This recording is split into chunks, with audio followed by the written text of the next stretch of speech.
So I've been getting roasted online a lot about that. But to be honest with you, I'm doubling. I will triple down on it. And it's because I have followed illegal immigration from the border all the way into the United States of America. I think that one woman or child killed at the hands of illegal immigrants is too many.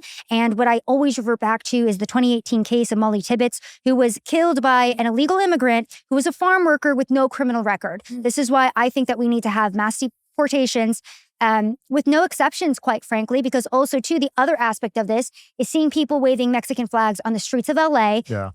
Meanwhile, in Mexico, they're pissed off that Americans are over there raising their housing costs, changing their culture, replacing the locals. Very fair, very valid protest. We have the same concerns over here. Yeah, we've taken over Cabo, right?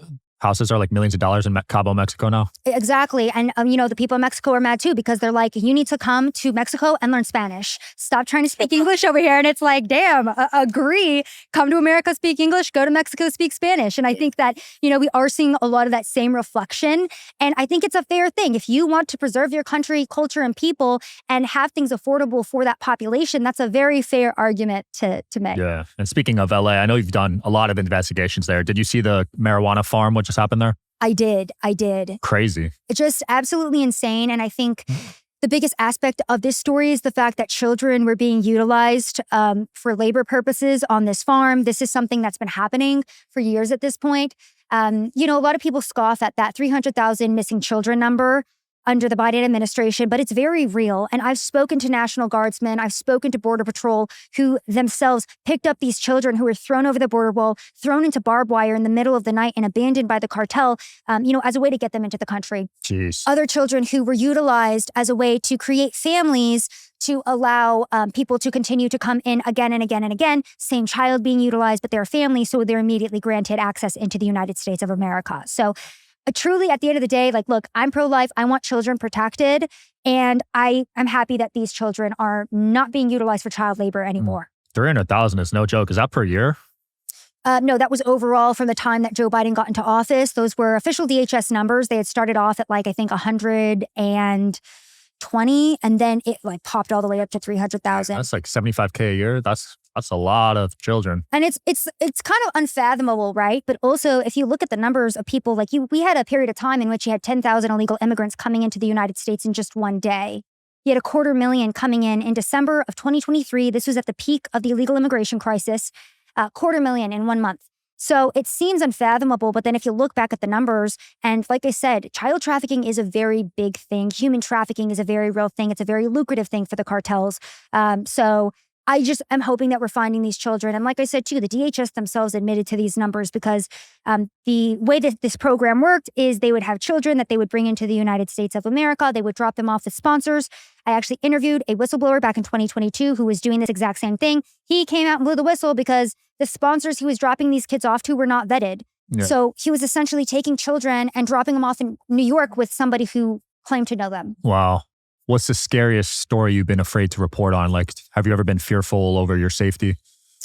Safety, no, not quite. But I think in terms of, and you know what? I'll just be honest. I'll be the first one to say it. I think that a lot of people in the MAGA base are kind of afraid to have to speak out against the administration that we elected. But I think that it's an important thing to do.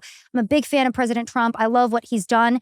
He has been a fighter for the American people and for our voices for years. Simultaneously, I think that there are a lot of people in his administration that overpromised and are not delivering. I think even with sending weapons to Ukraine or bombing Iran, that's not something that we voted for. Right. And I think that it's been a transition for people who have really championed the America First MAGA movement to now have to be critical of the administration that they fought for years. I think it's important, right? You don't want to just let them do whatever they want. Absolutely. And I completely agree with that. But I think there's still I think it's hard for people. It's a transition, like I said, but I think it's making me feel better to see the amount of people that are still willing to be honest about where we're at as a country and continue to call for the promises that were made. Yeah. How do you think overall he's been doing so far, Trump? I think he has been doing the best that he can. I think that there are a lot of issues that need to be addressed. For me specifically, illegal immigration and mass deportations is number one. Yeah. He just passed the big, beautiful bill to fund the mass deportations simultaneously. A lot of people are upset about the fact that means that we are spending so much more money and that deficit is going up even more. Right. So I feel like it's a give and take with everything. I kind of want to wait, until the full first year is over to fully assess. All right, guys, Sean Kelly here, host of the Digital Social Hour podcast. Just filmed 33 amazing episodes at Student Action Summit. Shout out to Code Health, sponsor these episodes, but also I took them before filming each day. Felt amazing. Just filmed 20 episodes straight and I'm not even tired, honestly. So Code Health, amazing products. I also take these at home, especially when I traveled. I used to get sick every time I flew, and I started taking that. First time, I haven't had a runny nose, knock on wood. One standout element, it's so easy. You got the travel pack here, but you could just take this, fit it in your pocket if you need to. Also, all natural, only saline solution in there.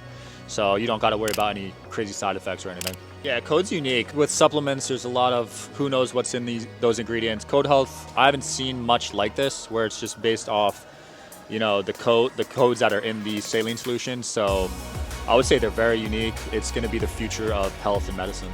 Code Health has been awesome. Feel the drop and go code yourself.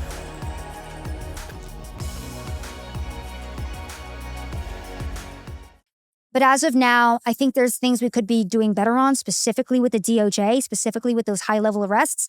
MAGA is always calling for the deep state to be dismantled, and this is exactly what we're talking about. This Epstein debacle, I think, is the perfect cut and dry example of it, just because we were so misled.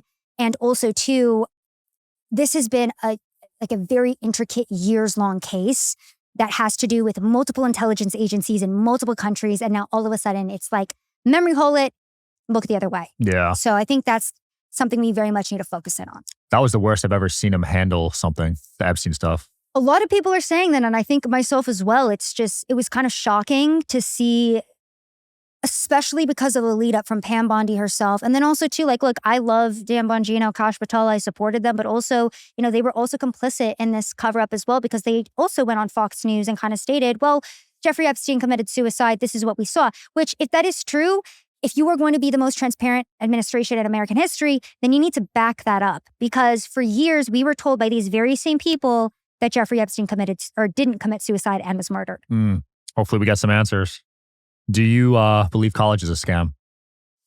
Yes and no. I went to school for journalism. I got my first job at InfoWars, actually, because I had a journalism degree. Simultaneously, I had the qualifications on paper, but I had no idea how to work productions. And I had to learn all of that by going into the industry. So if you have an in, it's all about who you know, not what you know, right? So if you have good connections and networking, I feel like that is more valuable than a college degree. And I think you could get that without college these days. Oh, absolutely. Exactly. Come to one of these conferences, shake everyone's hand, figure out what you want to do. Boom, you're networking, you're in.